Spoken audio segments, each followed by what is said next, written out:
நோன்பு வைக்க முடியாதவர்கள் துஆ செய்வதன் மூலமோ திக்ர் செய்வதன் மூலமோ நோன்புடைய பலன் அவர்களுக்கு கிடைக்குமா என்று கேட்கிறாங்க. உண்மையிலேயே நோன்பு வைக்க முடியவில்லையே என்ற கவலையில் இருக்கக்கூடிய சகோதரருடைய கேள்வியாக இது இருக்க வேண்டும்.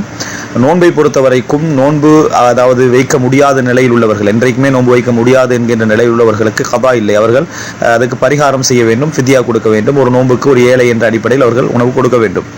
அதே நேரம் அவர்களுக்கு அந்த கவலை இருக்கிறதே, தங்களால் நோன்பு பிடிக்க முடியவில்லையே என்கின்ற எண்ணம் இருப்பதோடு இரவிலே அவர்கள் நின்று வணங்க முடிந்தால், அவர்கள் தொழ முடிந்தால் அவைகளை செய்வதும் நிச்சயமாக அவர்களுக்கு நோன்புடைய சிறப்புகளையும் பலனையும் கொண்டு வந்து சேர்க்கும்.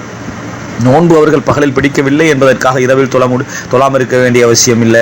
இரவில் லைலத்துல் கத்ரை அடைந்து கொள்ள வேண்டும் என்பதற்காக முயற்சி எடுக்காமல் இருக்க வேண்டிய அவசியம் இல்லை. குர்ஆனை ஓதலாம். தான தர்மங்கள் ரசூலுல்லாஹி ஸல்லல்லாஹு அலைஹி வஸல்லம் ரமலானுடைய காலத்தில் தான தர்மங்களிலே வீசுகின்ற காற்றை விட வேகமாக இருப்பார்கள் என்ற செய்தியை பார்க்கிறோம்.